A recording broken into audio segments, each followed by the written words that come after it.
BJP বিধায়ক নিৰ্বাচিত গতিকে বৰাকৰ পৰা অসম মন্ত্ৰীসভাত কিমান গৰাকীয়ে স্থান পোৱাটো বিচাৰিছে বিজেপিৰ এটা কালচাৰ এটা আছে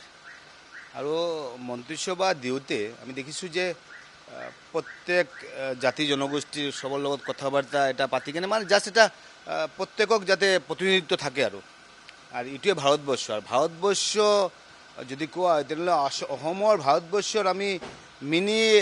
ভাৰতবৰ্ষটো আমি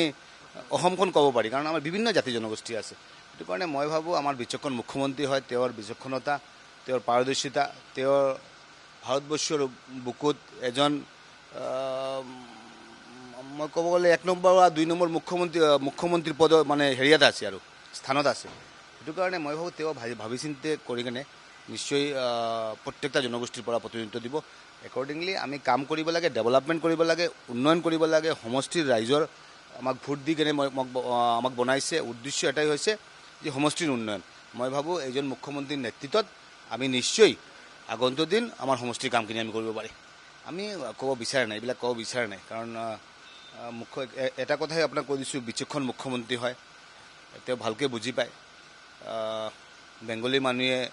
এইবাৰ বিৰাট ভোট দিছে প্ৰত্যেকবাৰে ভোট দিয়ে মাননীয় মুখ্যমন্ত্ৰী আৰু বিজেপিৰ প্ৰতি বেংগলী মানুহৰ এটা বিশ্বাস আস্থা এইবিলাক দেখা পাইছোঁ আমি প্ৰত্যেকটা সময়ত আমি দেখা পাইছোঁ এই কথাখিনি ভোটৰ যোগেদি এই কথাখিনি আমি দেখা পাইছোঁ সেইটো কাৰণে এইবিলাক কথা আমি নকওঁ মুখ্যমন্ত্ৰী ডাঙৰীয়াই যিটো সিদ্ধান্ত নিব আৰু মই ভাবোঁ তেওঁ নিশ্চয় বিচক্ষণ ব্যক্তিত্ব হয় তেওঁ নিশ্চয় এটা ভাল সিদ্ধান্ত নিব আৰু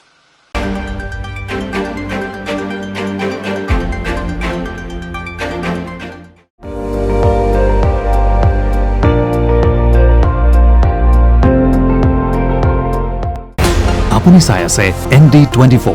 সৰ্বশ্ৰেষ্ঠ নহয় সৰ্বোত্তমৰ দৌৰত